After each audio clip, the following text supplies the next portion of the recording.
कि आपको पता है कि ज़्यादा बारिश के कारण कुछ हमारे रोड्स हैं उनको नुकसान हुआ है, और कुछ एक पुल भी है जो मानपुरा के पास है जिसको भी काफ़ी नुकसान हुआ है।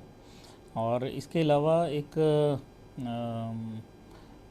रामशहर से नंड का जो रोड है उसमें भी स्लिप्स आ गए थे और वो भी बंद था।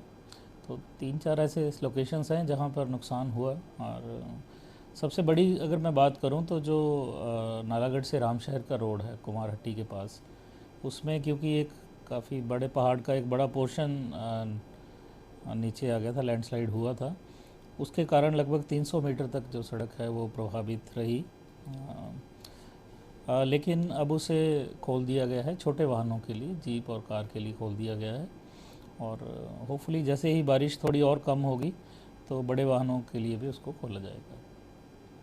अब वैसे तो पूरे हिमाचल में ही इस समय लैंडस्लाइड्स आ रहे हैं। नॉट ओनली हिमाचल बल्कि उत्तराखंड, जितने भी पहाड़ी क्षेत्र हैं इनमें काफ़ी लैंडस्लाइड्स आ रहे हैं। तो सीधा रिलेट करना तो आई डोंट थिंक कि इट इज़ अप्रोप्रिएट। लेकिन जो जलवायु परिवर्तन है या फिर जो लोगों ने अपने घर भी बनाए हैं, कई विकासात्मक कार्य भी चल रहे हैं, डायरेक्टली मुझे लगता नहीं कि रिलेट किया जा सकता है।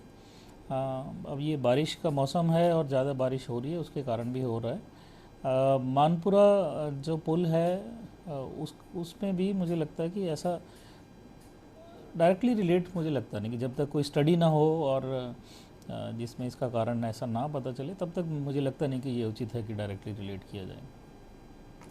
देखिए, जैसे ये रामशहर का रोड जिस दिन से बंद हुआ है उसी दिन से पीडब्ल्यूडी लगातार उस पर काम कर रही है। इनफैक्ट लगातार बारिश हो रही है, आप भी ये देखेंगे कि लगातार बारिश हो रही है, इसके बावजूद भी। और 300 मीटर का पैच था जो लगभग पूरी तरह से बंद हो गया था, पूरा पहाड़ ही नीचे आ गया था। फिर भी प्रशासन जो पीडब्ल्यूडी के माध्यम से, पीडब्ल्यूडी के एक्सिन साहब खुद मौके पे रहते हैं ज़्यादा टाइम, हमारे एसडीओ साहब हैं, तो उन्होंने उसको खोल दिया है। लेकिन अभी भी क्योंकि बारिश लगातार हो रही है तो बड़े वाहनों के लिए उस पर जाना उचित नहीं है। थोड़ा सा मौसम और खुलेगा अगर तो उसको खोल दिया जाएगा। बाकी रामशहर से नंड का जो रास्ता है उसे पिछले कल खोल दिया गया है।